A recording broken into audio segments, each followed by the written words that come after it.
Welcome to Genesis Marks the Spot, where we raid the ivory tower of biblical theology without ransacking our faith. My name is Carrie Griffel, and today we are going to talk about Noah's Ark. We're going to talk about the boat. We're going to talk about the construction.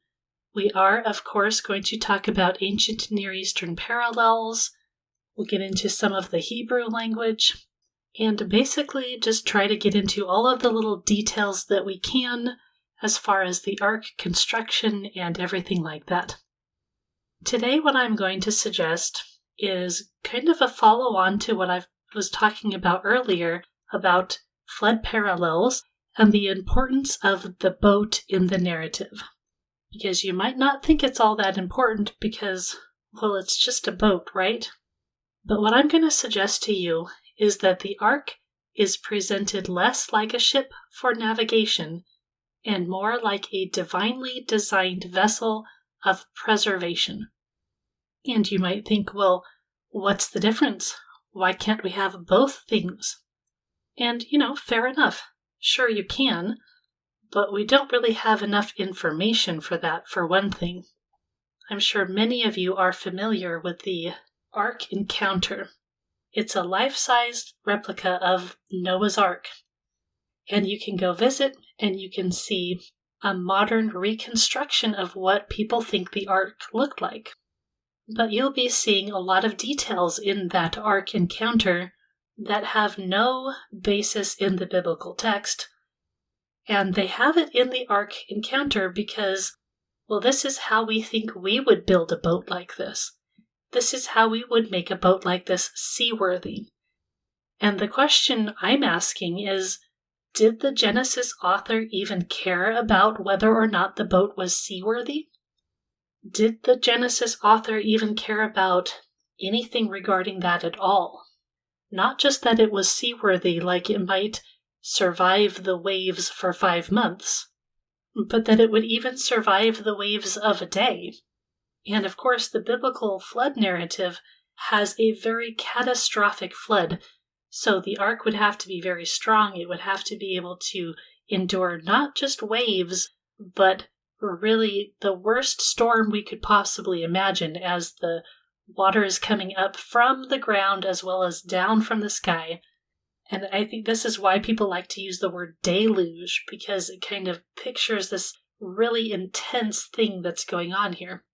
And it kind of might be the case that the Ark that is described in Scripture is not one that we would actually presume would survive something like that. Now, maybe I'm wrong. Maybe Noah was a great engineer, or he had amazing engineer patterns that we don't have recorded in the text. Who knows? I'm not really saying that that can't be possible.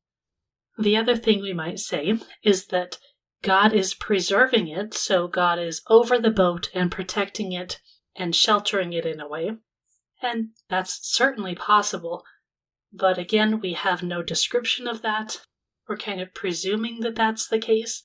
So the Ark is one of those places in the flood narrative where we tend to import an awful lot of information. And maybe that's warranted, and maybe it's not really the point of the text at all. Genesis gives us just enough construction detail to feel concrete, but not enough to turn Noah's Ark into some sort of blueprint. So what are the details in the text even doing here? Why call it an ark and not a general word for a ship? Why emphasize the ceiling and the compartments of the ship? Why give dimensions but no mast, no sail, no rudder, no keel? Really, what kind of vessel are we supposed to imagine anyway? That's what we're going to wrestle with today. And we have some really interesting details, but we have a lot of details that are also missing. And why does this question matter? Well, let's look at International Standard Bible Encyclopedia's description of the flood in Gilgamesh, and this might help us out.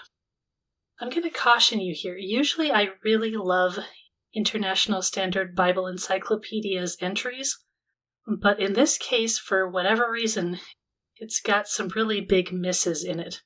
and I think it's because it's drawing upon old information. You'll notice that it says that Gilgamesh was the survivor of the flood, when we know it's not Gilgamesh who is the survivor of the global flood, it was Utnapishtim. And there are some other little oddities in this that I'll probably kind of flesh out here after I read it. But anyway, here is a quote from International Standard Bible Encyclopedia. It says, quote, Gilgamesh, who lived in Shurippak, a city full of violence, on the banks of the Euphrates. He was warned of an approaching flood and exhorted to pull down his house and build a ship and cause seed of life of every sort to go up into it. The ship, he says, was to be exact in its dimensions, equal in its breadth and its length. Its sides were 140 cubits high. The border of its top equaled 140 cubits. I constructed it in 6 stories, dividing it into 7 compartments. Its floors I divided into 9 chambers. I chose a mast, or rudder pole, and supplied what was necessary. 6 sars of bitumen I poured over the outside, 3 sars of bitumen over the inside. After embarking, the storm broke with fearful violence, and the steering of the ship was handed over to Beelzebub, the shipman. But amidst the roll of thunder and the march of mountain waves, the helm was wrenched from the pilot's hands, and the pouring rain and the lightning flashes dismayed all hearts. Like a battle charge upon mankind, the water rushed so that the gods even were dismayed at the flood and cowered like dogs, taking refuge in the heaven of Anu, while Ishtar screamed like a woman in travail, and repenting of her anger, resolved to save a few and to give birth to my people, till like the fry of fishes they fill the sea. The ship was therefore turned to the country of Nizir, Armenia. End quote. Not all of these details are bad, and part of the reason I quoted it was because it gave the borders of the ship, which is more square than we have in the Ark in the biblical narrative. But again, this is talking about Gilgamesh. It's bringing in the idea of the city full of violence, which again, in the standard Mesopotamian flood tradition that we have here, violence is not the stated reason for the flood like it is in Genesis 6. And while there's plenty of violent imagery in the Gilgamesh flood narrative, that's mostly the character of the catastrophe and not some sort of moral rationale. The storm and the flood comes like an assault on the land and the people. The gods are terrified by the destruction that they unleash, and the whole scene is depicted in violent, chaotic terms, but that's different from saying that human violence is why the flood happened. But it is broadly right in some of the details, and the boat building instructions and things like that. But you'll notice a few other things, like there's actual sailing going on, even though this is described as basically a cube-type vessel.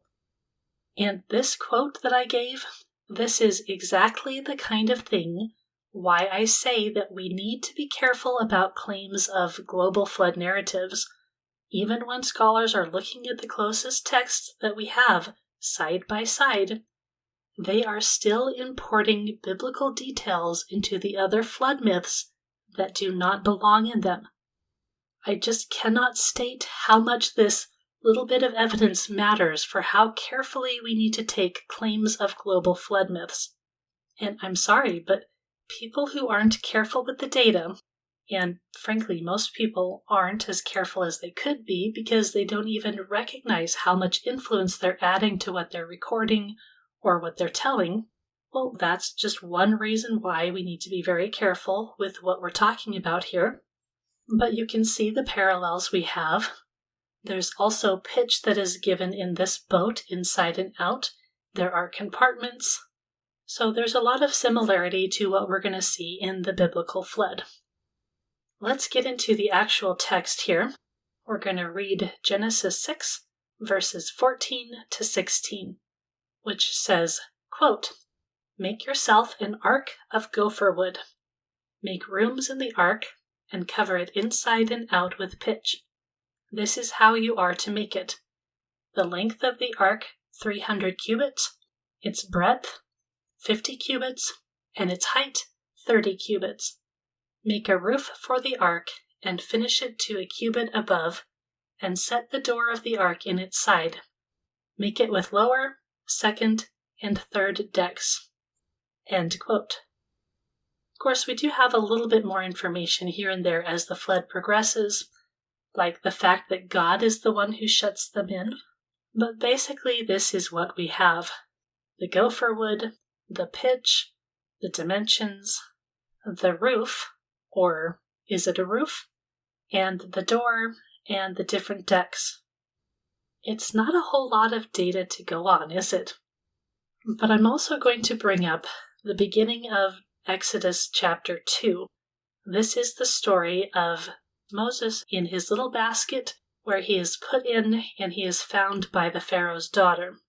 Let me just go ahead and read these few verses, starting in Exodus chapter 2, verse 1. Quote, "Now a man from the house of Levi went and took as his wife a Levite woman. The woman conceived and bore a son, and when she saw that he was a fine child, she hid him 3 months. When she could hide him no longer, she took for him a basket made of bulrushes and daubed it with bitumen and pitch. She put the child in it and placed it among the reeds by the river bank." End quote. We have Moses set in the river. He's watched over by the sister. He's picked up by Pharaoh's daughter.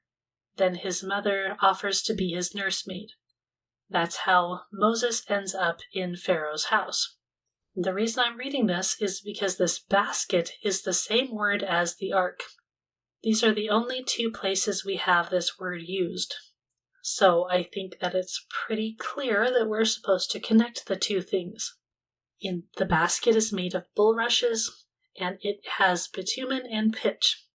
There's also a couple of points that are really interesting. Moses' parents are Levites, and this is described very particularly because their names are not even given here. Why does that matter? Well, it might. Second of all, there is an element of hiddenness where Moses is being hidden, and he is certainly being protected, and he is being sent out from one place to another, from one realm to another, we might say. So those are some conceptual ideas that we might consider as we're looking at this. But looking at the Genesis construction narrative, it is really quite interesting the details we have and the ones that we don't have, as I said before. The text begins with a command: make yourself an ark. This is the object that Noah is to build. It is built out of gopher wood, and if you're wondering what the heck gopher wood is, well, join the club. Everyone is wondering what gopher wood is. We have rooms made. We have it covered inside and outside with pitch. Then we have very explicit dimensions. We have a roof, or it could be a window, or a few different options for that, and we'll get into that. We have the door in its side, and we have the 3 decks. So it's vertically structured, and it's layered, and it's ordered, and we're not told where the animals go. We're not told any more specifics about how the inside is arranged. In a lot of ways, this feels more like some sort of building than it does a boat. But before I get a little bit more into that boat narrative, I want to mention John Walton and the Lost World of Genesis 1. And I'm bringing up Genesis 1 here because I think the flood narrative has a lot to do with the creation narrative, and I want to bring up the idea of functional creation to you. Because if Genesis 1 is about functional creation, and it is less about the materials, less about the time, and so on and so forth, but more about structuring an environment for a purpose, then if we come over to the narrative of the ark construction, and we kind of presume that those ideas are still in our heads, then the order and the functions of the different elements in the text here are going to matter a lot. Because it seems like the author of Genesis is not just interested in what exists materially or in an engineering fashion, but really in how a space is ordered for life purpose, and preservation. And so in that sense, the Ark can be discussed as a kind of functionally ordered space within a world that is being decreated in the flood. If creation is about the world becoming an ordered realm fit for life and human vocation, then the Ark is also something that becomes an ordered realm that is fit for life. It has boundaries, it has compartments, levels, particular access, and protective coding. And so as we look at it from that kind of an angle, all of those elements are going to tell us something, or at least they would be communicating something in particular to the ancient person, even if sometimes we're going to miss a little bit of that. I suspect that the dimensions of the Ark originally would have meant something a lot more to them than it does to us, and we've just lost some of that information. The benefit of looking at function over just material is going to give us that theological perspective. It's going to shine a light on what kind of thing the Ark is for: preserving life, containing creatures, carrying order through chaos, and sustaining a future world. Walton ties Genesis 1 to cosmic order, sacred space, and the world functioning as God's ordered domain in a way that allows for human flourishing. The Ark can be presented as a temporary pocket of ordered life amid watery anti-order. Now that is going to get us into the cosmic temple and the Ark as temple, but we need to be really careful in that because, again, the way I like to talk about these things in the early chapters of Genesis is more in the way of proto things. Like, is Adam a priest? Well, he's not exactly a priest like Aaron is. He's a proto-priest. Is Eden a temple? Well, it's more like a proto-temple. And so I think the Ark is functioning as a proto-tabernacle, which means that it does not have to have all of the elements of the tabernacle, but it's bringing up some of those things that are really crucial to what we should see in the tabernacle. The tabernacle was a wandering sacred space, and the Ark also is going to be something that moves. We have all kinds of things about boundaries and roles in the Ark, and so it really seems like a structured environment where life is kept in its proper preserved order, and that is functionally what a tabernacle or temple was also meant to do. Now, it would be meant to do other things. The Ark is not everything. That is why it would be a proto-sacred space. And before we get into the Ark details, let me just give you a handful of pieces of evidence that demonstrate this. Number 1, it is a divinely revealed architecture. The Ark is not Noah's idea. God gives him design instructions, and that matters because later sacred spaces are also built according to divine instruction. The pattern is important. God specifies the structure in some sort of detail because the structure has a divinely intended function. Number 2, it is a bounded space separated from chaos and death. There is an inside and outside contrast, and biblical sacred space is often about ordered, protected space that is distinguished from things that are dangerous, things that are impure, or things that involve death. Number 3, the covering or the ceiling of the Ark really strengthens the boundary. The pitch inside and outside, and the word that is used to cover, is connected to the word to make atonement. It's not the same form of the word, but it is connected. So we do not have the picture of making atonement here, but we have some sort of conceptual reality that is probably being pulled to mind by the ancient person. Number 4, we have ordered interior space with rooms, levels, and structure. We do not have like an inner sanctum here in the Ark, but again, we do not have to have all of the details in a proto-sacred space. Number 5, it has controlled access. The door is something that really matters, and again, it is connected to God's action. Number 6, it preserves life, not just people. If temple and tabernacle logic is tied to ordered creation and God's intention for life in general, then the Ark fits that pattern as a place where life is preserved through judgment. Number 7, it has a connection to the Genesis 1 functional order of creation, and that connects to temple and sacred space. Number 8, the Ark rests on a mountain after the waters recede, and so this is an image that contributes to the cluster of sacred space because mountains in biblical literature often become important places of divine encounter or sacred significance, and definitely places of worship. Number 9, Noah's post-flood altar strengthens that sacred space trajectory. Again, we're thinking in terms of proto-temple. So again, all of these details are helping us to see that the Ark is not just about building a boat, but there is a theological cloud of meaning surrounding it. Okay, so let's get into some of these details.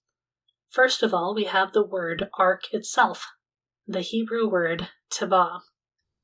With Moses' Tevah, the point is not sailing, but concealed preservation in dangerous waters.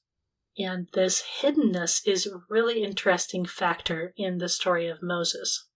We have ideas here like hidden away, being sheltered, being enclosed, being protected from judgment or death. So if Noah's Ark and Moses' basket share this language, then hiding is at least a fair conceptual overtone of the preservation vessel idea. And if you take the idea of the pitch being something that is covering or concealing or something like that, we kind of have that idea as well. Now, people like to go on to say that that's all about covering our sins so that God doesn't see them, and well, we've talked about that at length and how making atonement is more about purgation and cleaning rather than just covering it up. But we do have this idea of preservation. Preservation through the flood, preservation with Moses, preservation within sacred space, preservation within what happens during the Passover in Egypt. So lots of conceptual ideas here. It does not mean that the Ark is a hiding place. I mean, what are they hiding from exactly? They're not hiding from other gods or something like that. So we don't want to overreach or say something we shouldn't say here too strongly.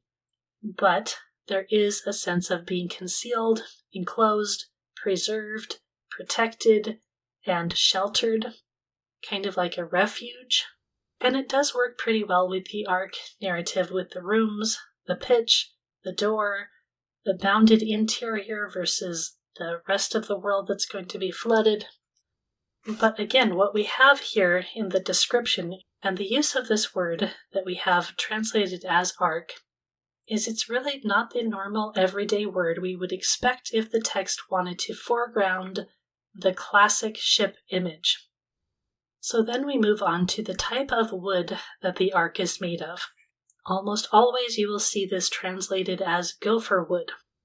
When I was younger reading this, I thought, well, that's just a type of wood that they had. But this Hebrew term is only here. This is the only place it appears. So we're not really sure what kind of wood this is or what it's referring to exactly. But of course we have ideas. We always have ideas. Is it some sort of type of wood that we just don't have anymore because it's gone extinct? Well, that's possible. The most common specific proposal in the modern scholarly discussion is that this wood is cypress wood, which is a resinous timber. It's rot resistant. It was definitely used in antiquity for ships as well as coffins, and it fits the idea of a durable, resinous timber for major construction and shipbuilding. But it is really weird if it's cypress wood that they wouldn't just use the word cypress wood. So that's the thing that gives me pause. Let's go back to International Standard Bible Encyclopedia, to a slightly better article here, and let me read about the gopher wood here. It says, quote, the wood from which Noah's Ark was made. Gopher is a word unknown elsewhere in Hebrew or allied languages. Lagarde considered that it was connected with gopherith, meaning brimstone or pitch, while others connect it with gopher, also meaning pitch. Hence, along both lines, we reach the probability of some resinous wood, and pine, cedar, and cypress have all had their supporters. A more probable explanation is that which connects gopher with the modern Arabic word kufa, a name given to the boats made of interwoven willow branches and palm leaves with a coating of bitumen outside, used today on rivers and canals of Mesopotamia. In the Gilgamesh story of the flood, it is specially mentioned that Noah daubed his ark both inside and out with a kind of bitumen. End quote. And of course, in Gilgamesh, it's not Noah, it's Utnapishtim. I don't know why that's really hard for them to get right here. But at any rate, I like the idea that this is referring to reeds. Now, I understand why a lot of people won't like that, because it doesn't really sound like really sturdy material that you're going to build a massive boat out of, and that you're going to save every type of animal on Earth with. It just doesn't seem all that practical, right? Well, first of all, I'm just not sure it has to be practical. And second of all, I think connecting it to things that people would commonly use makes a little bit more sense. And it makes a whole lot of sense with the need of pitch and all of that kind of thing as well. In any case, the uncertainty of the term really doesn't make the detail empty or unimportant, but clearly we are missing a little bit of that ancient context that is really hard for us to wrap our hands around. I think the fact that the reed connection makes more sense simply because of the ancient Near Eastern parallels. It's something people would be able to picture. It is a material structure that they would be able to create if they were people who used the river at all. So this kind of a boat would not be strange to them. It would not be weird that Noah would be able to build a boat, even though it's really big. Okay, so our next little issue here with the ark is the rooms or the cells or the nests within the boat. We have the word kinim here in Hebrew, and this is a key construction detail of the ark. It's the interior organization of it. Now, why did I say nests? Well, it's because the noun is related to the Hebrew root commonly associated with a nest. That is why many interpreters will note the literal flavor of nests, even if most translations will still render the word more smoothly as rooms or cells or compartments or something like that. So here, the main scholarly issue isn't whether the ark had internal spaces, because it clearly did, but how much interpretive weight we're going to place on the root sense of the word nest. Now, is it possible that the word nest is something that is going to be called to mind to the ancient person when they're reading this? It is certainly possible, but at the same time, it's very easy for us to make etymological fallacies. And by that, I just mean that just because a word is connected to something else doesn't mean that that word is related. If that was the case, then the word butterfly is a very strange word indeed. The safest interpretation is really the word rooms or compartments. But again, there could be kind of an underlying idea of protection and life. We still might have some of that flavor that is in this word, but it's hard to know how an ancient person would be thinking of it because, again, I'm not going to go putting a butterfly on my toast. But one of the important things to note is that, again, we have the connection to other ancient Near Eastern texts where the boats are also constructed in ways that have rooms, and this also goes along with the trajectory of functional creation and a proto-sacred space. We aren't told, again, functions of these rooms or whether or not if you go up the levels, whether it's more sacred or anything like that. We have none of that detail. And we also have nothing that says how the people or the animals inside the compartments are going to survive 5 months without light, without windows in each of these rooms, right? We'll get to the window bit here in a little bit, but clearly each of these rooms is not going to be lit from outside. It's these kinds of details where if you want to go a really literal description here, we're going to struggle with it. In fact, when I was growing up in the LDS church, I was frequently told about this idea of glowing rocks. Because if you're familiar with the LDS church, they have the story of the Book of Mormon. And the Book of Mormon has the story about a group of people who travel from the Promised Land across the ocean over to the Americas. So, of course, they needed a really big boat, and they needed things that are very similar to what we have in Noah's Ark. And the way that they lit the way across the ocean was through these magical glowing stones. So that was the picture I had growing up, that inside Noah's Ark, they had some magically glowing stones that provided light in all of the rooms. All right, let's talk about this pitch for a moment. We've talked about that before in my Genesis and Atonement episode, so if you haven't listened to that one, you can go check that out. But Genesis 6 is using the verb for what Noah has to do to the ark, and the noun is gopher for the substance that is used. So Noah's covering or coating the inside and the outside with pitch. So it's very practical, it's not making atonement, but it may be alluding to the package of ideas here. Now, of course, there is a practical side to this. We have waterproofing and caulking that's going on to, hey, look, this is our detail that's making the ark seaworthy. That's the mainstream reading of what's going on here. The coating is what protects the ark from the waters outside, but it's interesting that it's on both the outside and the inside, isn't it? Well, we usually think that's because of an engineering detail. It has to be coated on both sides to work. Well, maybe. But maybe there's something else that's going on in the inside and outside distinction there. Like it's pointing out the fact that it is a boundary. With the lexical resonance, with the atonement language here, it is something that scholars talk about a lot, and depending on their view of atonement, that will color that discussion.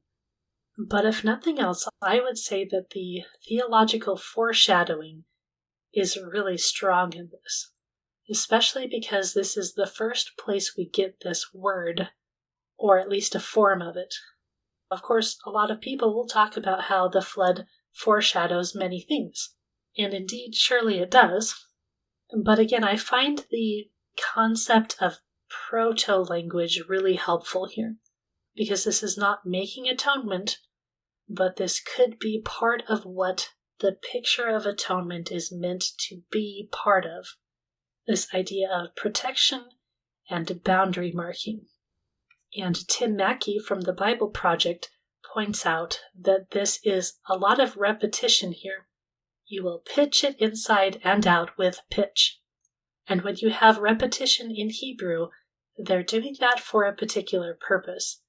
They're doing it probably because of the acoustic sounds that you're hearing when you hear the text read, but also because of conceptual markers. And many people will push it pretty far into that typology and atonement symbolism, and to some degree I think that's fair. But it's also really easy to go too far and overclaim with that.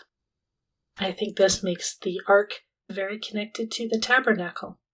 The ark is the first human-created sacred space, if indeed it is a sacred space or a proto-sacred space. We talked last week about the different ancient Near Eastern stories and how their boats really did not seem to function as sacred space at all. Ziusudra had to make a hole in the boat in order for the divine light to enter. So the boat was actually keeping out the divine. But with the ark, it is God who seals them in, and he closes the door. And I don't think that's a small detail. And when God closes the door, we don't have any more description of, well, now we have to seal up all the cracks with more pitch. But okay, well, let's go on to our next point here, which is the dimensions of the ark. Genesis 6 verse 15 gives the ark's dimensions as 300 cubits long, 50 cubits wide, and 30 cubits high. And so here we can picture the length and the width and the height, certainly, but we can also picture the ratios. And the ratio proportions are one reason why modern discussions focus on stability and capacity of the boat. So you have the boat 50 cubits wide, and then it is 6 times that length. And then between the length and the height is 10 times the length. And some people will focus on those things and suggest that this makes the boat seaworthy. And I think, well, that might be so, but you need a whole lot of other things to make something seaworthy than just the right ratios. Now, if you use the common 18-inch cubit, the ark comes out to be about 450 feet by 75 feet by 45 feet tall. If we're using the longer royal cubit, which is around 20.5 inches, then the dimensions are about 510 feet by 85 feet by 51 feet tall. So this is certainly a very large ark. Whether or not these numbers have symbolic meaning, it is hard for us to say. There's not a whole lot there to hang our hats on as far as determining the ancient meaning of these numbers. But if we want to compare it to things in the modern day, well, the ark is going to be longer than a full football field long, if you're in America, an American football field, but it's less than half as wide, and it's really described as a rectangular structure. We don't have any description of how we could have any curves to it, or any angles or anything like that. Again, that doesn't mean that somehow Noah didn't know to make it in curved ways, but we just don't have any of that information. If we compare the ark to the Titanic, then the Titanic was almost twice as long as the ark, because the ark is about 450 feet, and the Titanic was 882 feet, and the Titanic was only a little bit wider. The ark was 75 feet, and the Titanic is 92 feet, and the Titanic was much taller as well. It had multiple decks and a substantial superstructure above the hull as well. So the ark was 45 feet, but the Titanic is 104 feet or so, depending on how we're measuring that exact height. So again, the ark would be shorter, narrower, and lower than the Titanic. That's if we're using the regular cubit. But I think that still helps us picture the size of the boat. Not that any of us have seen the Titanic in person, but it's a common thing that we've seen scales and things of the Titanic. So if you go see something like that, or if you go build the Lego Titanic, then that will give you a really good idea of the ark. So should we make a whole lot as to the seaworthiness of the ratios? Well, it might be helpful. It might not. Even though the ark is huge, it's still really hard for a lot of people to picture that many animals on it, especially with all of the work that has to go into taking care of all of those animals and having them in the dark and things like that. You know, it's all these practical questions, and people try to get around those practical questions with answers that have nothing to do with what we have in the Bible. And so then we have ideas like, well, Noah didn't really need to take every animal. He just needed to take every kind, and then every kind could develop into other animals, which is a funny argument to me because people who make those kinds of arguments usually are trying to avoid evolutionary arguments, but you basically need evolution in order to do something like that. But that's beside the point for today's episode. Let's move on to this really interesting aspect of the roof, or the opening, or the window. This is one of the hardest details in the whole ark description, the shohar. Commentators are divided over what this means. It's a word that doesn't show up elsewhere, so we have a number of options here. Commentators and scholars are not sure whether it means window, whether it means roof, whether it means skylight or opening, or in older and rabbinic interpretation, whether it means a light-giving object. You see, the LDS tradition did not make up the idea of the glowing stones. They actually got that from older interpretation.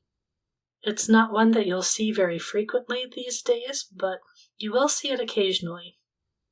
The thing we can say with high confidence is that it specifies some kind of upper opening or light access feature, but what that's like is unknown.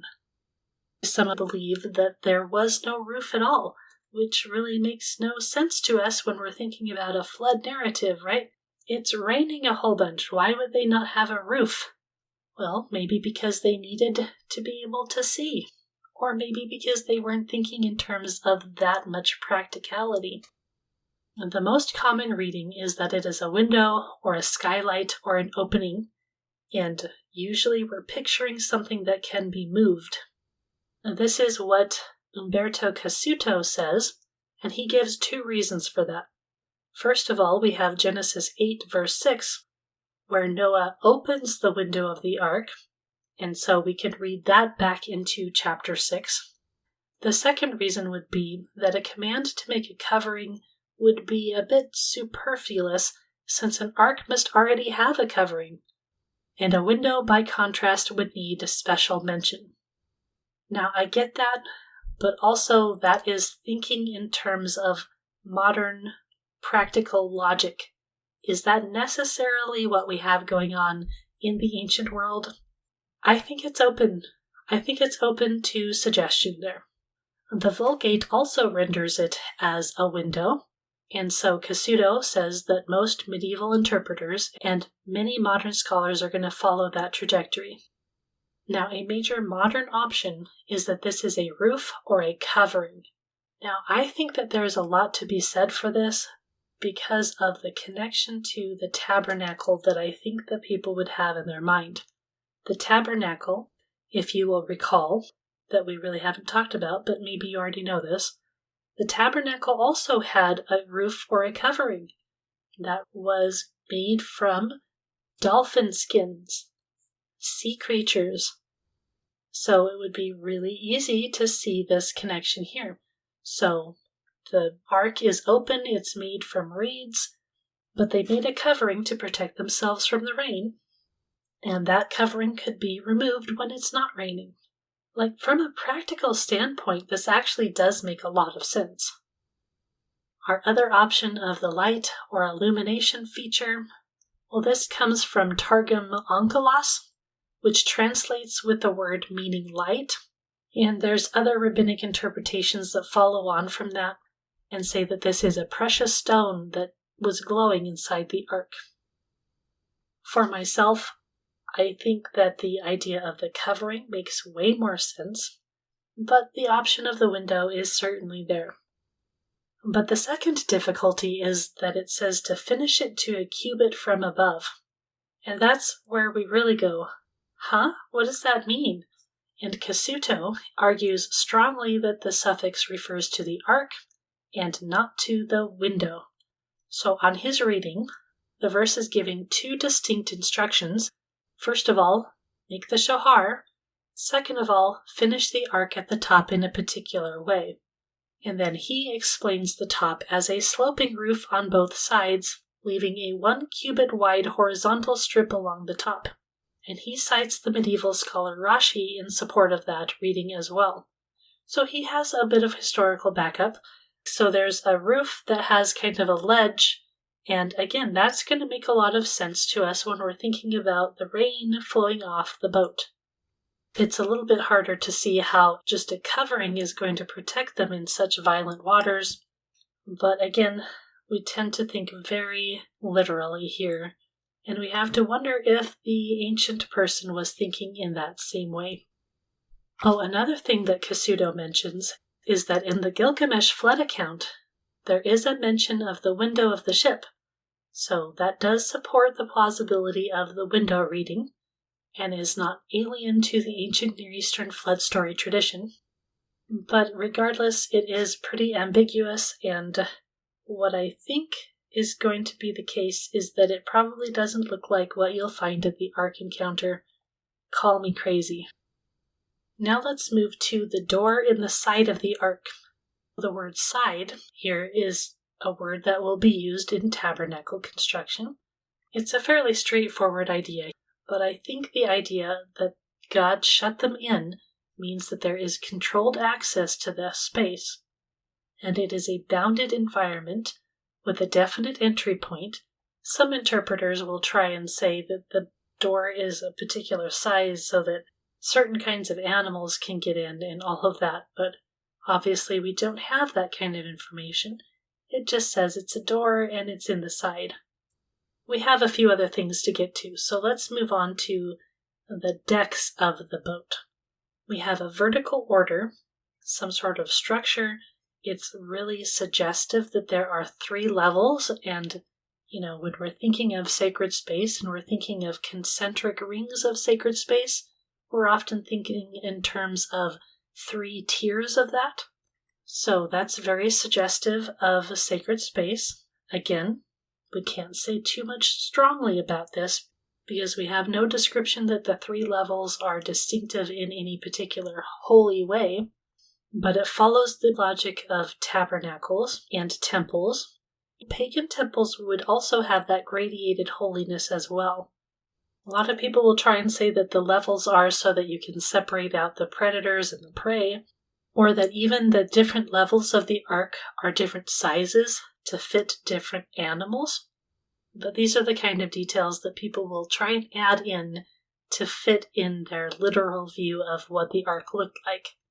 But what's really interesting to me is that it will give us the details of the decks, but it doesn't give us any boat-type things here.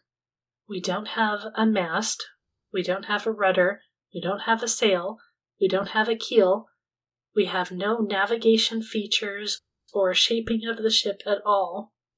When we compare it to other ancient Near Eastern flood stories, they also have boat specifications, but they are a little bit different, even as they are similar. And the reason I want to point this out is because Genesis omits normal navigation features, but it foregrounds containment and sealing and some sort of internal ordering and boundaries here. Again, we don't want to read too much in when we don't have anything directly stated. But we see Scripture do this all the time, where it shows things rather than strictly tells things. We don't have to have Scripture explain every little detail when it can show us in a narrative fashion. Let's look a little bit broadly at the ancient Near Eastern construction parallels, and why it's not weird that Genesis gives some details here, and that Genesis is not even giving a whole lot of detail, because that also is very common in stories. The detail that is chosen can often seem really strange.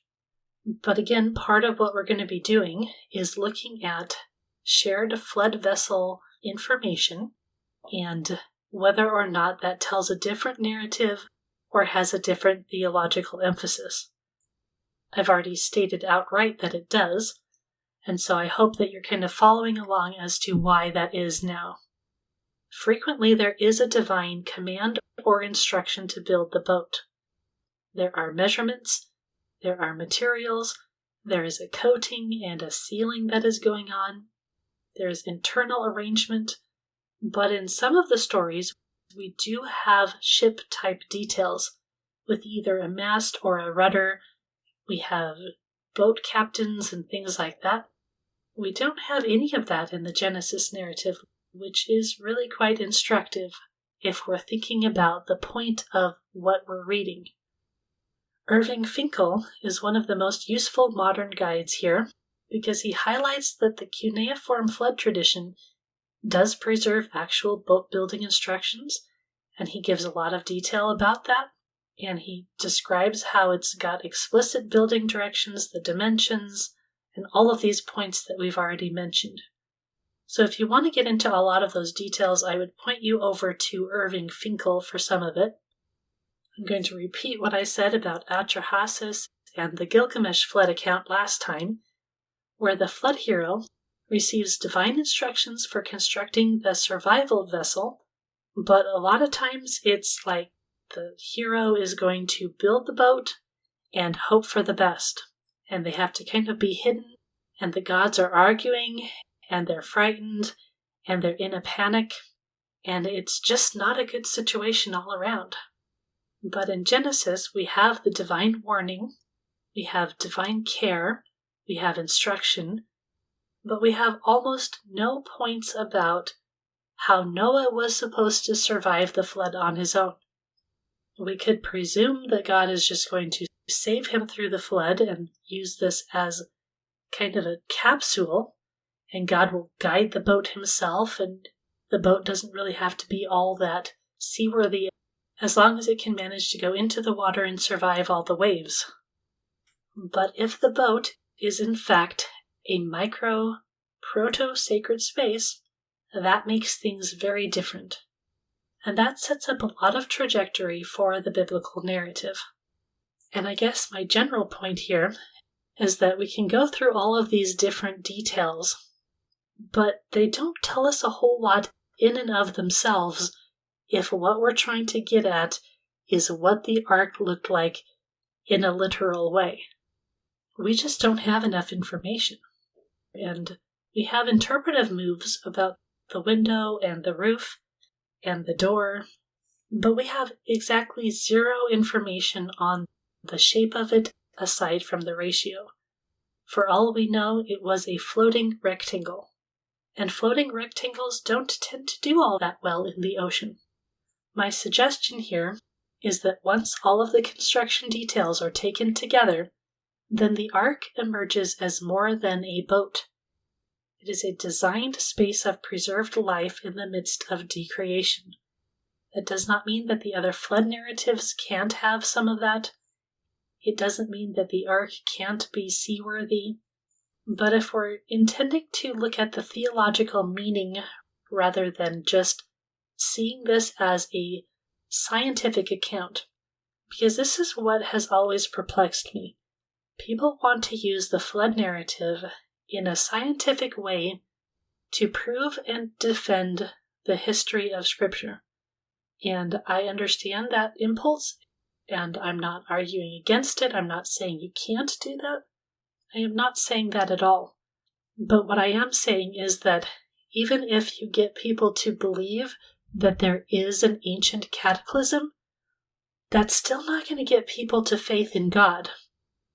I mean, you can go look at Graham Hancock and many other sensationalist-type authors. There's a lot of people who believe in a global cataclysm. That does not mean that they're going to believe the Bible. It doesn't mean that they're going to have faith in God. And a scientific defense of this, I'm not saying it's not going to help somebody out there, because I know it does. I know people come to faith when they see science and faith merging and things like that. And that's not a problem.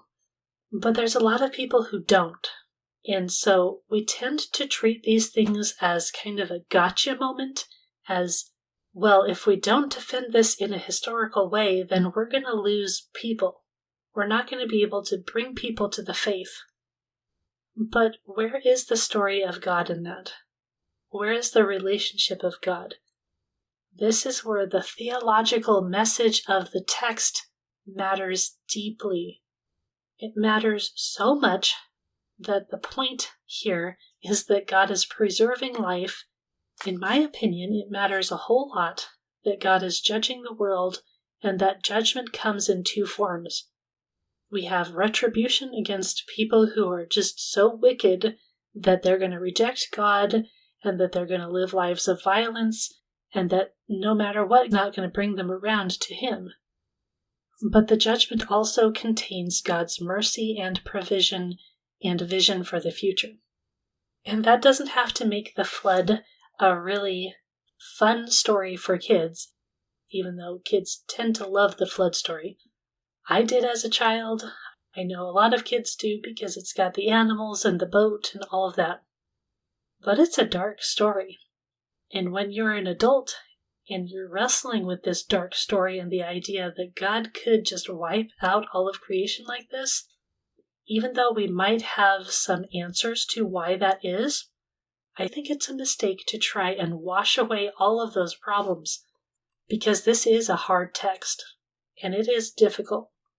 But noticing the pattern of the boat, and how it parallels creation, and how it parallels the tabernacle, how it parallels sacred space in general, and that this is the story that we survive hardship and struggles within the provision of God and His sacred presence. I think that is one of the big takeaways here. The point here is not scientific detail.